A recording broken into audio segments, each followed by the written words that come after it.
চলতে চলতে চলে এসেছি হাওয়া ভবনে। এটি পাঁচবিবি থেকে 10 কিলোমিটার পূর্ব দিকে বেড়াখাই চার মাথা থেকে সালাইপুর রোডে সামান্যতম এগিয়ে আসলেই এটি, যাকে জিজ্ঞাসা করবেন হাওয়া ভবনে যাব, পুকুর পাড়ে হাওয়া ভবন, সেই হাওয়া ভবনে আপনারা নিঃসন্দেহে আসতে পারবেন। বন্ধুরা, সকলকে সালাম, শুভেচ্ছা এবং অভিনন্দন। কথা দিয়েছিলাম আশপাশ সহ সারা বাংলাদেশের যেখানেই যাব আপনাদেরকে সঙ্গে রাখার চেষ্টা করব। সেই প্রতিশ্রুতির ধারাবাহিকতায় আমি আব্দুর রব দুলাল আজকে চলে এসেছি হাওয়া ভবনে। সত্যি এটি হাওয়া ভবন। এখানে এসে জোহরে নামাজ আদায় করলাম।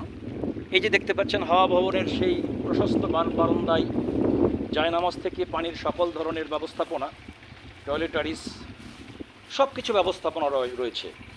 এখানে প্রাকৃতিক সেই বৈচিত্র্যময় খোলা আকাশের নিচে দাঁড়িয়ে এই বারান্দায় যখন নামাজ পড়ছিলাম, সত্যি নামাজের মধ্য দিয়েই যেন আমি শিহরিত হচ্ছিলাম। এইরকম একটি মনোমুগ্ধকর পরিবেশে এই হাওয়া ভবনটি অবস্থিত।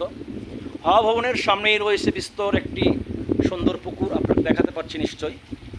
এই সুন্দর বিস্তৃত পুকুর পাড়েই এই হাওয়া ভবনটি অবস্থিত।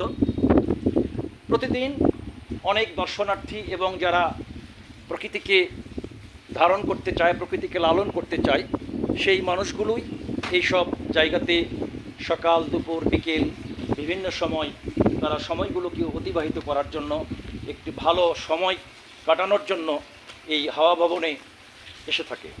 শুধু হাওয়া ভবন নয়, বাংলাদেশের যেখানেই যে প্রান্তেই হোক না কেন সুন্দর জায়গাগুলো তারা খুঁজে ফেরে।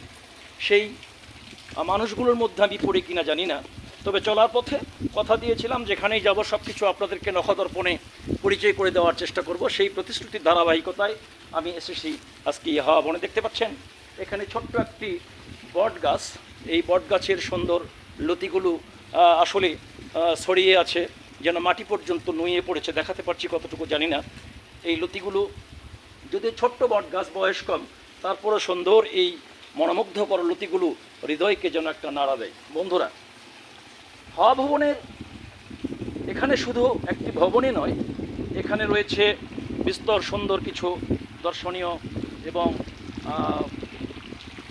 মনোমুগ্ধকর যা মানুষ চায় সেই রকম কিছু পরিবেশের ছোঁয়া। এখানে দেখতে পাচ্ছেন একটি পুকুর ঘাট, আমি দেখাতে পারছি নিশ্চয়ই।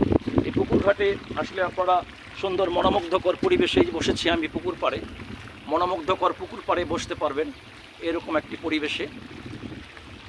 এবং পুকুরের সুন্দর দৃশ্যবালি এবং খোলা মাঠের সেই বিস্তর হাওয়া, সেই বিস্তর হাওয়ায় হৃদয় যেন ভরে যায়। হৃদয়ের একটি প্রশান্তি নিয়ে শুধু পুকুর পাড়ি নয়, দেখতে পাচ্ছেন এখানে আরও একটি বসার জায়গা রয়েছে, কাঠের মাচং। গ্রাম বাংলার প্রাকৃতিক সৌন্দর্যের যে নিবিড় শান্তির প্রশান্তিময় পরিবেশে যে আগে ছিল বাঁশের মাচং, এরকম একটি কাঠের মাচং, সেই গাছতলার নিচেই সেখানেও বসে কিছু সময় অতিবাহিত করা যায়। যে বসলাম, দেখতে পাচ্ছেন বন্ধুরা নিশ্চয়ই, এই মাচংয়ে বসে অনেক সময় অতিবাহিত করা যায় এই গাছতলার পরিবেশে। সত্যি অভিভূত হওয়ার মতো। বন্ধুরা, কথা দিয়েছিলাম যেখানে যাব আপনাদেরকে সঙ্গে রাখবো।